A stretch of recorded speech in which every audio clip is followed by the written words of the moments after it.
Une luxueuse fête de Noël bascula dans l'horreur lorsqu'une femme enceinte fut poussée du balcon du 5e étage par l'homme qui avait juré de la protéger.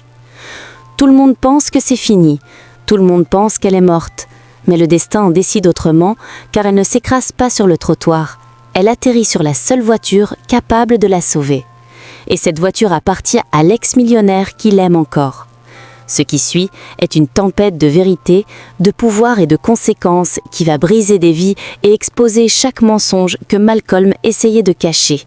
Et crois-moi, tu ne croiras pas ce qui se passe quand la vérité franchira enfin la porte du penthouse. La neige tombait lentement dans l'air froid de décembre, brillant sous les lumières dorées du penthouse Vance.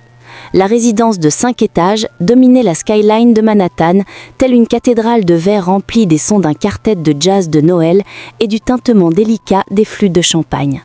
Les invités, vêtus de velours et de smoking impeccables, se déplaçaient de pièce en pièce, tandis que les serveurs portaient des plateaux d'argent décorés de branches de pin et d'ornements scintillants. Tout semblait parfait, tout semblait cher, tout semblait conçu pour refléter l'image de réussite que Malcolm Vance projetait. Imani Harper se tenait tranquillement près des portes du balcon, une main posée sur son ventre arrondi de 6 mois. Le bruit à l'intérieur commençait à étouffer ses pensées, et tout ce qu'elle voulait, juste un instant, c'était de l'air. Du vrai air. Un air qui ne sentait ni le parfum hors de prix, ni les diffuseurs artificiels à la cannelle. Elle poussa la porte et sortit.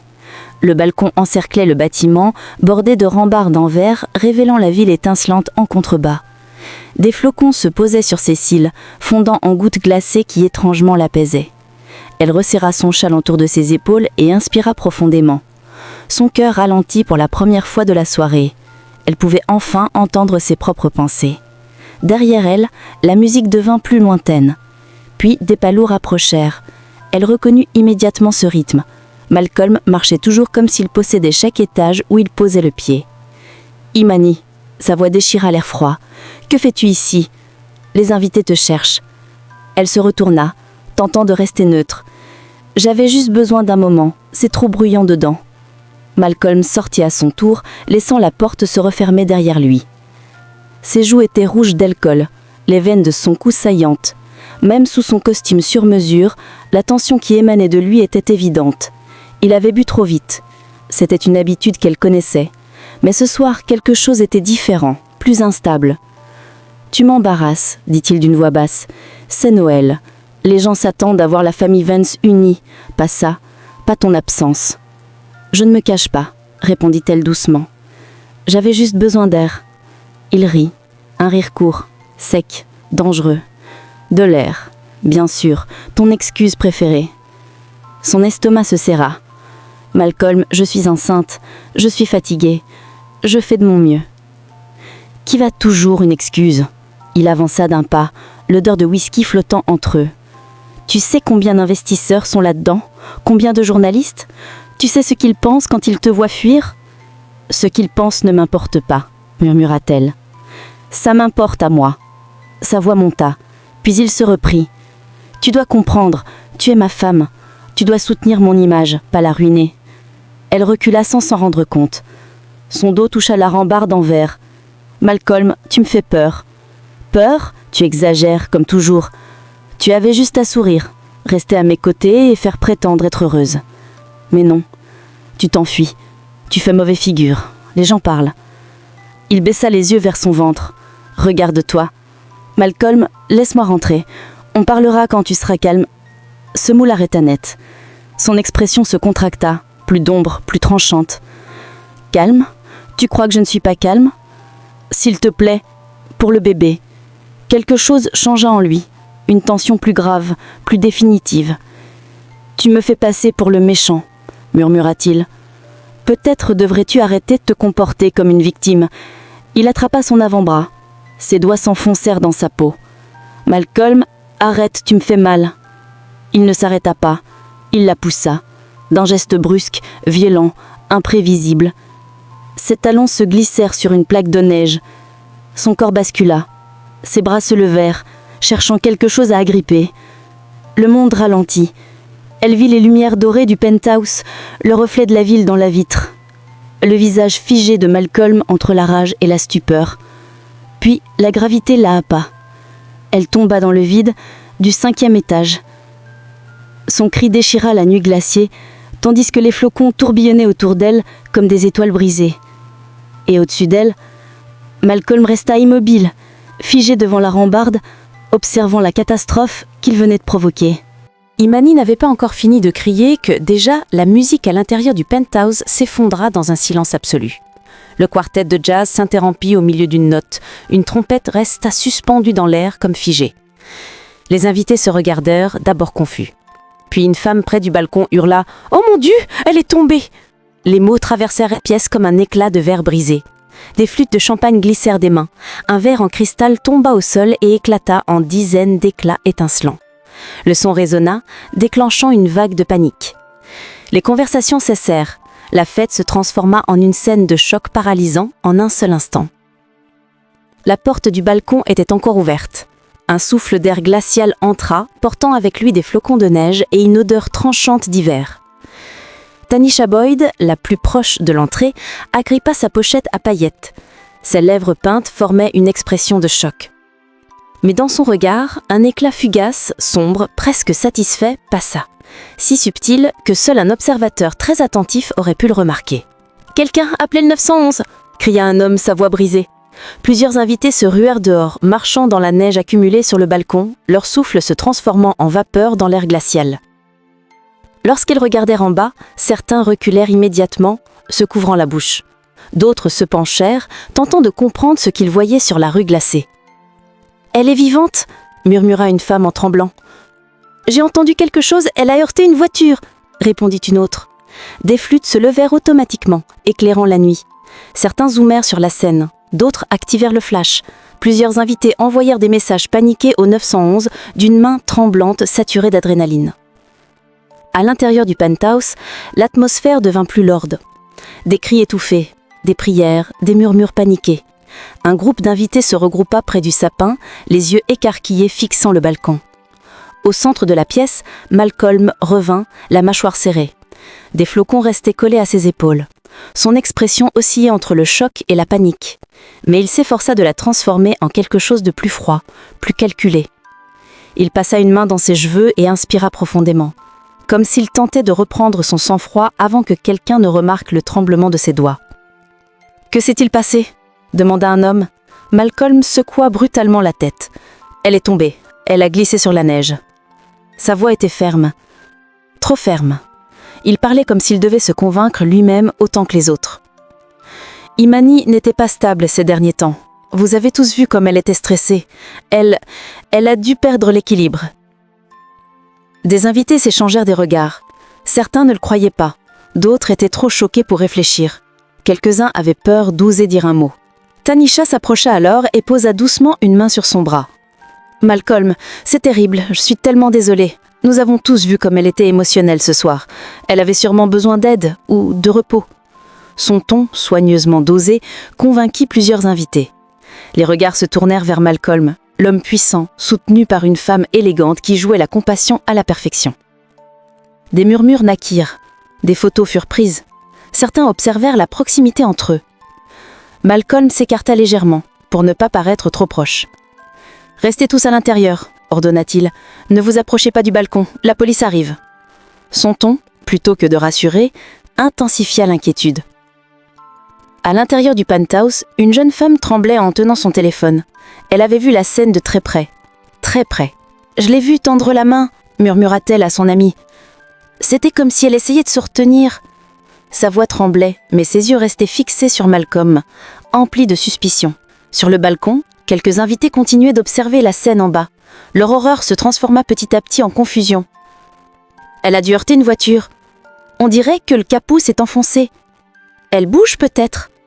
Un choc électrique parcourut le balcon. Et si elle était vivante? À l'intérieur, la rumeur se répandit comme une traînée de poudre. Imani est encore vivante. La douleur de Malcolm mua en terreur glaciale. Il chercha du regard Tanisha, qui observait maintenant la scène avec un léger tremblement. Elle vit dans son expression quelque chose qu'elle n'avait jamais vu chez lui. La peur. La vraie peur. Car si Imani était vivante, elle pouvait parler. Et si elle parlait, tout ce qu'il avait construit allait s'effondrer. Au loin, les sirènes se rapprochaient. Rouges, bleu, rouge, bleu. Et chacun dans le penthouse comprit que la nuit ne faisait que commencer. Les sirènes n'avaient pas encore atteint l'immeuble lorsque Malcolm s'éloigna du balcon, s'enfonçant plus profondément dans le penthouse. Comme si mettre plus de distance entre lui et la scène pouvait effacer ce qu'il venait de faire. La pièce vibrait encore de chuchotements. Les invités se regroupaient en petits cercles, incapables de reprendre leur souffle. Même les musiciens étaient restés figés près de leurs instruments, ne sachant s'ils devaient partir ou continuer à jouer. Malcolm passa une main sur son visage, essayant de lisser son expression pour retrouver l'apparence d'un homme calme, triste, bouleversé. Mais pas coupable. Jamais coupable. Il avait porté un masque toute sa vie. Ce soir n'était qu'un moment de plus pour le remettre. « S'il vous plaît, dit-il en levant légèrement la voix. Ne paniquez pas. C'était un accident. Imani était bouleversée depuis des mois. Elle devait être dépassée par tout ça. » Ces mots flottèrent dans l'air comme des plumes imbibées de mensonges. Une femme en robe satin rouge s'approcha, la gorge serrée. « Malcolm, elle n'avait pas l'air dépassée.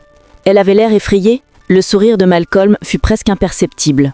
Tendu, calculé. « C'est Noël, » répondit-il. Elle était émotionnelle.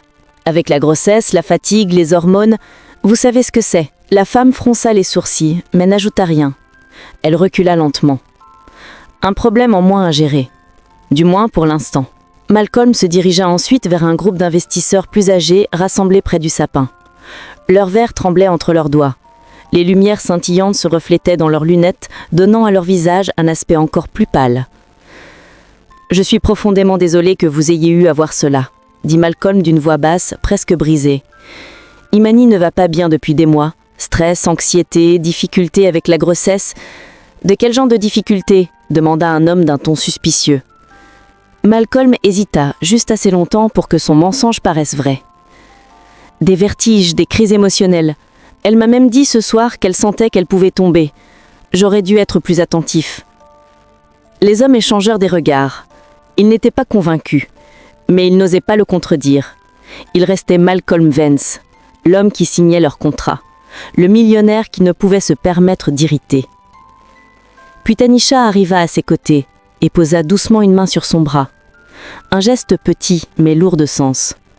Son rôle dans son esprit était clair. La femme de soutien, la confidente, la présence réconfortante. « Malcolm, » murmura-t-elle, la voix tremblante, « je sais combien c'est difficile pour toi.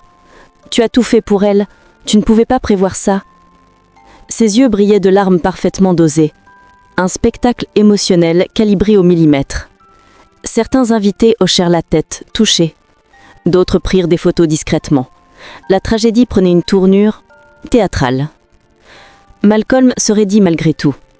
Il ne voulait pas paraître trop proche d'elle. Pas encore. « Attendons la police, » dit-il en levant légèrement la voix. « Ne paniquez pas. »« Bien sûr, » répondit-elle en baissant la tête, presque humble. « Tout ce dont tu as besoin. » De l'autre côté de la pièce, la jeune femme qui avait vu la chute essuya ses larmes en tremblant. « Je l'ai vue se retenir, » dit-elle la voix cassée. « Elle n'a pas glissé, elle n'a pas sauté, elle essayait de s'arrêter. »« Ne dis pas ça trop fort, » lui supplia son ami. « Malcolm, écoute. »« Je m'en fiche, » répondit la jeune femme. « Quelque chose ne va pas. Je l'ai vue juste avant qu'elle tombe. » Malcolm avait entendu. Même à distance, ces mots le lacérèrent l'âme comme un coup de poignard. Il devait reprendre le contrôle, vite. Il s'approcha d'elle avec une expression de compassion fabriquée. « Vous allez bien ?» demanda-t-il doucement. La jeune femme se raidit. « Je l'ai vue tendre la main. » Malcolm hocha la tête comme on parle à un enfant effrayé. « Bien sûr, tout le monde tend la main quand il glisse. Elle était trop près du bord. Je lui ai demandé de rentrer. Elle n'a pas écouté. »« Ce n'est pas ce que j'ai vu, » répondit-elle. Malcolm se pencha légèrement vers elle. « Vous êtes choquée ? Nous le sommes tous. Vous n'avez pas la tête claire. » Il posa une main sur son épaule. Pas un geste rassurant, un geste ferme, un avertissement. L'ami tira la jeune femme en arrière. Malcolm se redressa et lança un regard à son chef de sécurité. Un simple hochement de tête, un ordre silencieux. « Vérifiez les caméras. Supprimez tout depuis le balcon et le couloir. » Le der de blanchit. « Monsieur, ils voudront... Avant qu'ils n'arrivent. On ne peut pas laisser ça devenir un scandale. Le garde hésita, puis céda. Dans la pièce, des murmures se levèrent. Il veut supprimer les vidéos. On devrait dire quelque chose. Tu es fou. Il pourrait détruire nos vies. La peur s'étendit comme un cloître toxique. Tanisha observait Malcolm. Cette fois, la peur était visible dans ses yeux aussi. Pas pour Imani, pas pour le bébé, pour elle-même. Elle voyait les fissures. Elle voyait la panique. Elle voyait l'homme qu'elle croyait contrôler se désintégrer. « Malcolm » murmura-t-elle en s'approchant. « Les gens commencent à douter. Peut-être que nous devrions... »« Je gère » répliqua-t-il durement. « Je dis juste que si elle survit, ne dis pas ça. » Mais son assurance se dissout. Juste une seconde. Juste assez pour que Tanisha voie la terreur brute dans ses yeux. Les sirènes hurlèrent enfin au pied du building. Les lumières bleues et rouges envahirent les murs de glace. Quelqu'un murmura « Ils arrivent !» La vérité montait l'immeuble, étape par étape, respiration après respiration. Et Malcolm Vance comprit enfin quelque chose. La nuit ne ferait pas marche arrière. La sirène n'avait pas encore atteint l'immeuble que Malcolm avançait plus profondément dans le penthouse, comme si la distance pouvait effacer ce qui venait de se passer. La pièce vibrait encore de chuchotements. Les invités se regroupaient en petits cercles, incapables de retrouver leur calme. Les musiciens n'avaient même pas rangé leurs instruments. Ils étaient figés, suspendus entre fuite et obligations professionnelles. Malcolm passa une main sur son visage, cherchant à lisser son expression en quelque chose de calme, de contrôlé, de présentable. Ce n'était pas difficile. Il avait porté un masque toute sa vie. Ce soir n'était qu'un rôle de plus. « S'il vous plaît, » dit-il en levant la voix suffisamment pour être entendu. « Ne paniquez pas, c'était un accident. Imani est fragile depuis mois. Elle était dépassée par tout ça. » Les invités vacillèrent entre soulagement et suspicion. Une femme en robe rouge s'approcha, hésitante. « Malcolm, elle n'avait pas l'air dépassée ?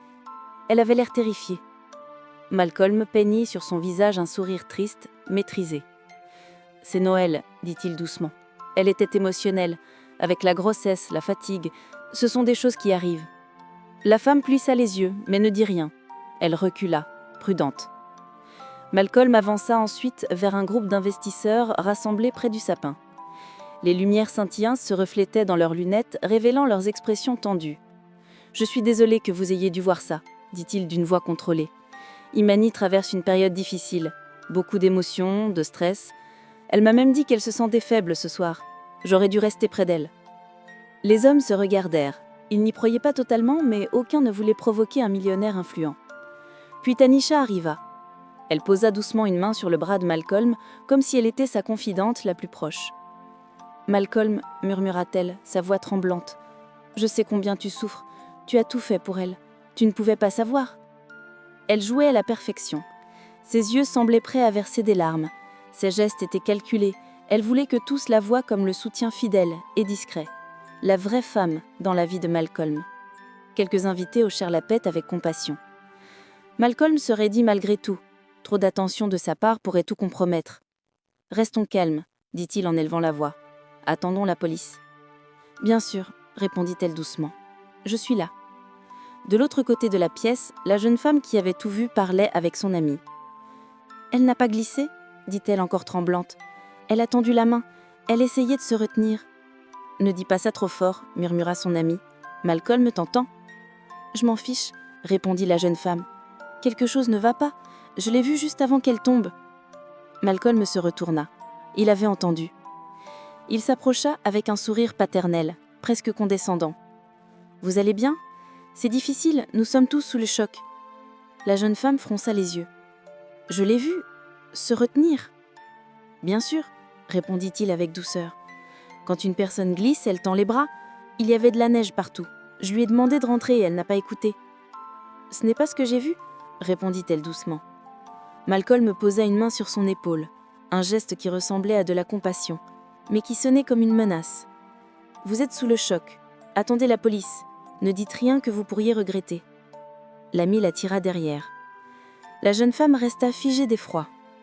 Malcolm recula légèrement, puis fit un signe presque imperceptible à son chef de sécurité. « Vérifiez les caméras. Supprimez les enregistrements du balcon et du couloir, maintenant. » Le garde blêmit. « Mais la police va... » « Maintenant. On évite un scandale. C'est un ordre. » Dans la pièce, les chuchotements explosèrent. « Il supprime les preuves. Il veut cacher quelque chose. On devrait dire quelque chose. Tu es fou? Il peut ruiner n'importe qui ici. » La peur se répandit dans la pièce comme un poison. Tanisha observait la scène, pétrifiée. Ce n'était plus de jeu. Ce n'était plus de stratégie. C'était du désespoir. Elle s'approcha de Malcolm. « Les gens doutent? Mettez-vous. Je gère. Tais-toi. » Elle serra les lèvres. « Si elle est en vie, ne dis pas ça. » Mais là, la panique déforma ses traits. Il avait perdu son sang-froid et Tanisha le vit. Les sirènes éclatèrent au pied du bâtiment. La lumière bleue et rouge monta le long de la façade en verre. Quelqu'un chuchota « Ils arrivent !» Et tout le monde comprit. La nuit ne pouvait plus revenir. Le son de la sirène se rapprochait, rebondissant contre les immeubles. Les lumières bleues et rouges clignotaient à travers les parois vitrées du penthouse, transformant les décorations de Noël en ombres inquiétantes. Un froid silencieux tomba sur la pièce. Les invités cessèrent de parler, comme si un verdict invisible venait de tomber. La porte de l'ascenseur s'ouvrit. 2 policiers en uniforme, un paramédic et le gestionnaire de l'immeuble entrèrent. La fête de Noël avait soudainement l'air d'un crime-scène. Malcolm inspira profondément. Il avança avec l'assurance d'un homme habitué à contrôler une salle, même si un frémissement trahissait sa nervosité. « Officier », dit-il avec une courtoisie trop parfaite. « Merci d'être venu. C'était un horrible accident. Je peux tout vous expliquer. » L'officier principal leva une main pour l'interrompre. « Nous parlerons avec vous dans un instant.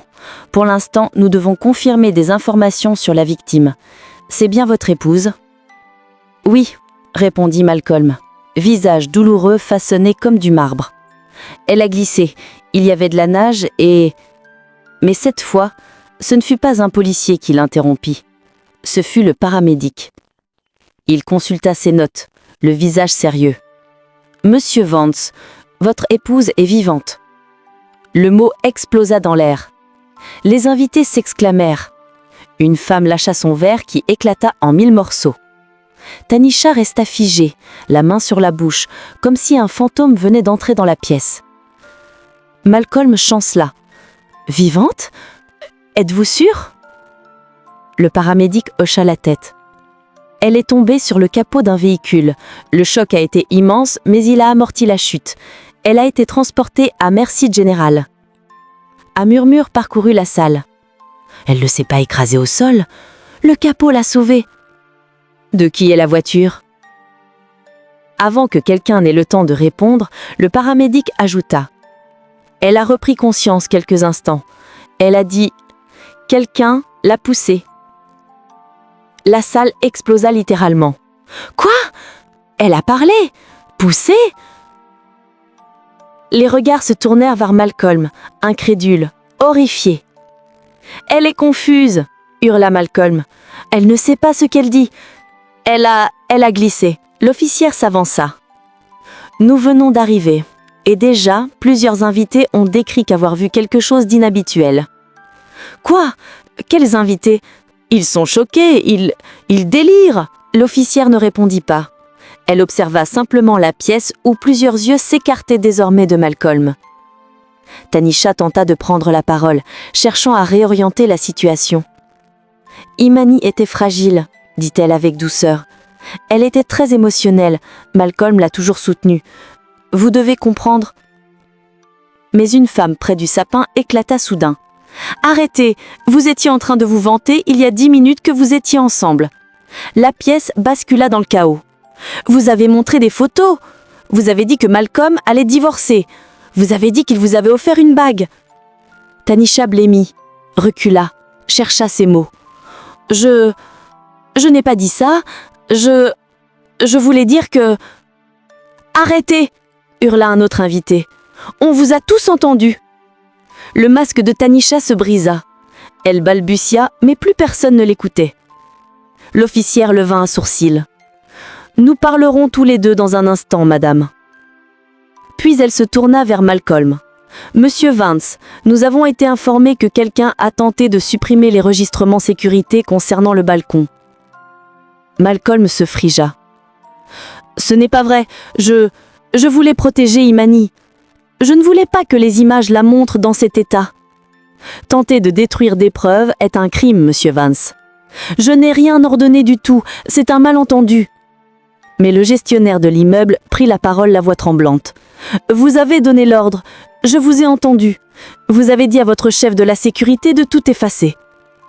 La salle devint silencieuse, lourdement silencieuse.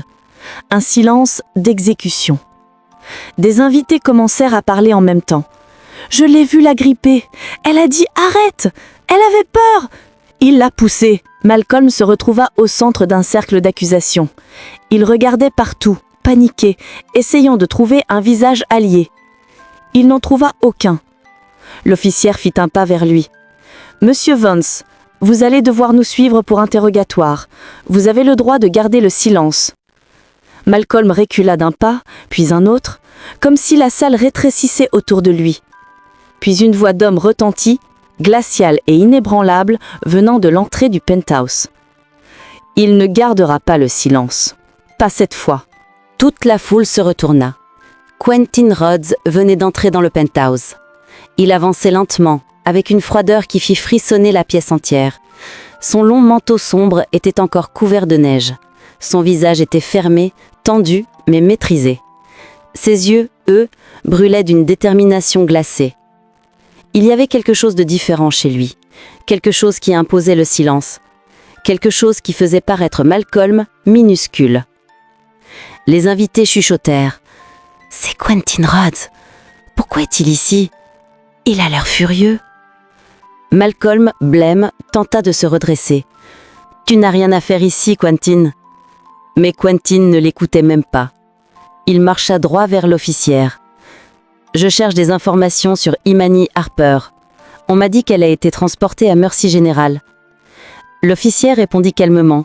« Oui, elle est arrivée vivante. Les médecins s'occupent d'elle. »« Je vais la rejoindre après ceci, » dit Quentin. « Mais avant cela, je veux que vous sachiez une chose fondamentale. » L'officière le regarda attentivement.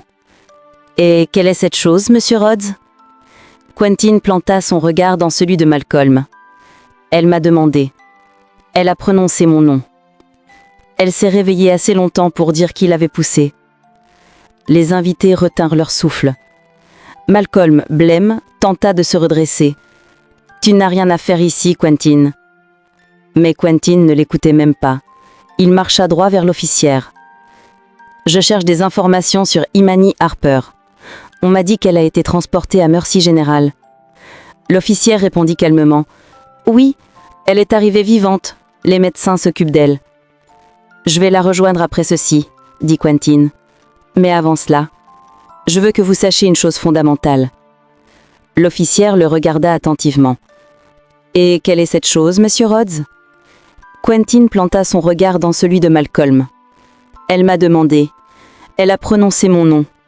Elle s'est réveillée assez longtemps pour dire qui l'avait poussée. » Les invités retinrent leur souffle. Malcolm fit un pas en arrière, comme frappé. L'officière fronça les sourcils. « Et que vous a-t-elle dit exactement ?» Quentin s'avança d'un pas. Sa voix tomba dans la pièce comme une lame. Elle a dit « Malcolm m'a poussé. » Le chaos émergea immédiatement autour d'eux. « C'est impossible !» hurla Malcolm. « Elle délire, elle fabule !» Mais Quentin continua implacable. « Ce n'est pas tout. Elle était consciente assez longtemps pour connaître l'endroit où elle est tombée. » Il marqua une pause. « Elle est tombée sur ma voiture. » Des invités se couvrirent la bouche. « C'était donc ça. C'est sa voiture qui l'a sauvée. Oh mon Dieu !» Malcolm explosa. « Tu mens, tu n'étais même pas là. Tu inventes tout pour salir ma réputation. » Quentin leva un sourcil. « Ma réputation ? C'est toi qui as ordonné de supprimer les vidéos. » L'officière se tourna brusquement vers Malcolm. « Alors c'est vrai, vous avez tenté de détruire des preuves. »« Non !» cria Malcolm. « Je n'ai rien ordonné. » Le gestionnaire de l'immeuble s'avança alors, terrorisé mais déterminé. Monsieur Vance, je vous ai entendu. Vous avez dit au chef de la sécurité « Supprime tout du balcon et du couloir, maintenant ». Cette fois-ci, Malcolm cessait de parler. Il devint livide, comme si son corps cessait d'obéir. L'officière reprit. « Monsieur Vance, vous êtes maintenant suspect dans une affaire de tentative de meurtre. » Elle s'approcha, posant doucement la main près de ses menottes. Mais Quentin leva la main. « Une autre chose, officière. »« Oui ?» Imani n'a pas demandé son mari. Elle n'a pas demandé sa famille. Elle n'a pas demandé un avocat. Elle a demandé moi. Des murmures étouffés explosèrent à travers la pièce. Pourquoi lui? Ils étaient proches. Elle lui faisait donc confiance. Quentin continua, toujours plus glacial. Savez-vous pourquoi? Parce que moi, je ne l'ai jamais humilié. Je ne l'ai jamais menacé. Je ne l'ai jamais frappé. Je n'ai jamais manipulé. Sa voix tremblait légèrement, de colère. Et je ne l'ai jamais poussé du haut d'un balcon. Malcolm, hors de lui, hurla. « Tout ça est un mensonge !» Mais personne ne l'écoutait, même pas Tanisha, qui se tenait maintenant loin derrière lui, effondrée, horrifiée, prête à nier toute connexion. Les invités, eux, firent un cercle autour de Malcolm, pas pour l'aider, mais parce qu'ils ne voulaient plus s'approcher de lui. L'officière fit un signe de tête. « Monsieur Vance, veuillez placer vos mains derrière votre dos. » Les poings de Malcolm tremblaient. Son visage était en feu. Son regard cherchait désespérément quelqu'un. Personne ne bougea. Alors lentement, il tendit ses mains. Les menottes claquèrent. Un silence glacial s'abattit. Quentin croisa alors son regard et murmura. Les policiers escortèrent Malcolm vers l'ascenseur, sous les yeux des invités figés. Chaque pas résonnait comme un verdict. Chaque bruit de chaussures sur le marbre sonnait comme un rappel de sa chute. Son assurance avait disparu. Sa posture s'était affaissée. Ses mains tremblaient dans son dos, retenues par les menottes. Son souffle était court, irrégulier. Les couleurs bleues et rouges des gyrophares se reflétaient sur son visage, lui donnant une apparence spectrale. Il osa un dernier regard vers la foule, mais il n'y trouva aucune compassion, aucun soutien, aucun ami. Seulement des gens qui détournaient les yeux, des gens murmurant « Je l'ai toujours trouvé étrange ». Il avait un tempérament... C'est fini pour lui. La porte de l'ascenseur se referma sur son visage blême et déformé par la panique. Une fois l'ascenseur parti, le penthouse explosa en agitation. Les invités se regroupèrent, les policiers s'éparpillèrent. Les cris, les chuchotements et les téléphones sortis en cachette envahirent l'atmosphère. Un journaliste invité à la soirée envoya déjà des messages frénétiques à son rédacteur. La nouvelle se propageait plus vite que la neige tombant dehors. En bas du bâtiment, Malcolm fut placé dans une voiture de police. Le bruit du moteur se mêlait au vrombissement des radios. La voix d'un agent parla dans l'haut-parleur interne. « Suspect en route pour l'interrogatoire. Charge probable, tentative de meurtre. » Le mot « suspect » frappa Malcolm comme un coup de poing. Suspect.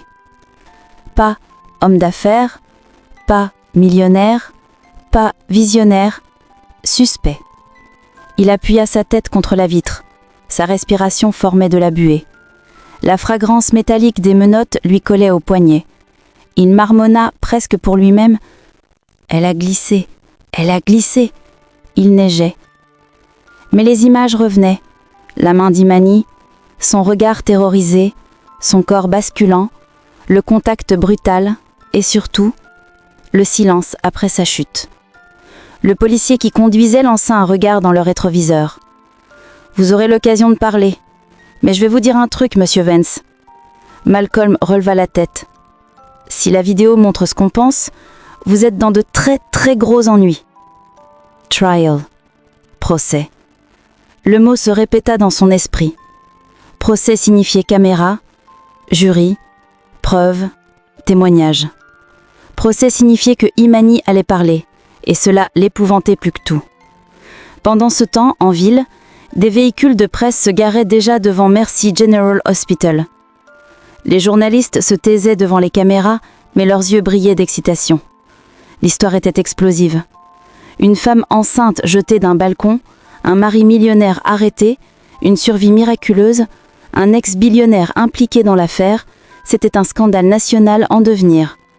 Mais rien n'était plus important que ceci. Imani n'était pas morte et sa vérité allait détruire Malcolm d'une manière qu'il n'avait jamais imaginée. Dans sa chambre d'hôpital, la lumière du matin baignait tout d'une douceur rassurante. Les murs blancs, les machines régulières, le parfum de désinfectant. Tout semblait calme, presque paisible. Imani était allongée, enveloppée dans une couverture. Ses côtes la faisaient souffrir. Sa tête pulsait. Chaque respiration lui rappelait la chute. Mais elle était consciente, présente, vivante. Son bébé aussi. Un miracle sur 2 jambes. Des infirmières passaient dans le couloir. On entendait le bruit des chariots, des voix étouffées. Des policiers surveillaient l'entrée. Imani se sentait protégée, pour la première fois depuis longtemps. Quentin se tenait près de la fenêtre, le dos éclairé par le soleil matinal. Son visage était calme, mais ses yeux trahissaient la fatigue et la peur qu'il avait ressentie pendant la nuit. Quand il se retourna vers elle, ses traits se détendirent instantanément. « Tu as meilleure mine », dit-il doucement. « Un peu », répondit-elle, la voix fragile. Quentin s'assit à côté d'elle. « Je resterai ici autant que tu le voudras. » Elle hocha la tête. « Merci d'être venu hier. Sans toi, je ne sais pas ce que j'aurais fait. » Il secoua la tête. « Tu n'aurais jamais dû m'appeler. Tu aurais dû être en sécurité avec ton mari. » Elle détourna les yeux. « Je n'ai jamais été en sécurité avec lui. » Quentin posa une main sur sa joue. « Je sais. Mais maintenant c'est terminé. Il ne pourra plus t'approcher. Les policiers ont les vidéos. Les témoins parlent. Il a été inculpé. »« Je l'ai entendu, » dit-elle. Ils l'ont aussi interrogée, elle, Tanisha. Elle devra répondre de ce qu'elle a fait. Imani inspira lentement. Le poids sur ses épaules commençait enfin à se dissoudre. La porte s'ouvrit. Une infirmière souriante entra. « Bonjour Imani, vos signes vitaux sont excellents, et le bébé va très bien. » Imani ferma les yeux, submergée d'émotion. Quand l'infirmière partit, elle murmura. « Je veux un avenir différent, un avenir où mon fils grandira dans la paix, sans Malcolm, sans peur, sans violence. » Quentin acquiesça. « Tu l'auras, je te le promets. » Un policier entra ensuite. « Je viens vous informer que Malcolm Vance a été refusé pour la libération sous caution. Il restera en détention jusqu'à son procès. » Imani soupira, soulagée. « Merci, merci pour tout. »« Nous mettrons en place une ordonnance restrictive, » répondit l'officier. « Mais honnêtement, ce n'est qu'une formalité. Il ne s'approchera plus jamais de vous. » Quand il quitta la pièce, Imani caressa doucement son ventre. « Je veux une vie simple, calme, une vraie vie. Pour lui. »« Tu l'auras, » dit Quentin. « Dès maintenant. » La lumière du matin baignait son lit. Pour la première fois depuis des années, elle se sentait légère. Elle n'était plus une femme marchant sur des œufs. Elle n'était plus une épouse terrorisée par un mari violent. Elle n'était plus une victime silencieuse au bord d'un balcon glacial. Elle était une survivante. Et elle allait reprendre sa vie. Quand elle fut autorisée à sortir, Quentin la poussa doucement en fauteuil roulant. Les flashs des caméras fuisèrent dehors, mais les policiers bloquèrent les journalistes. Imani ne détourna pas les yeux. Elle n'avait plus honte. Elle n'avait plus peur. La neige tombait doucement sur le trottoir. « C'est le début, n'est-ce pas ?» dit-elle doucement. « Oui, » répondit Quentin. « C'est ton début. » Elle sourit. Et main dans la main, elle monta dans la voiture qui l'emmenait vers sa nouvelle vie. « Je suis vraiment heureuse que tu sois ici et que j'ai pu partager mon histoire avec toi. Si tu l'as aimé, montre-le-moi en aimant la vidéo et en t'abonnant à ma chaîne. Voyons combien nous sommes. Écris dans les commentaires de quelle ville tu regardes et quelle heure il est. Je suis tellement curieuse de savoir d'où vous vous connectez tous, vous, les personnes formidables qui m'écoutez. Si tu veux me soutenir un peu plus, tu peux aussi faire un petit don. Je partage de nouvelles histoires de vie pour toi chaque jour. Et maintenant, 2 de mes histoires les plus populaires vont apparaître à l'écran pour que tu puisses choisir celle que tu veux regarder ensuite.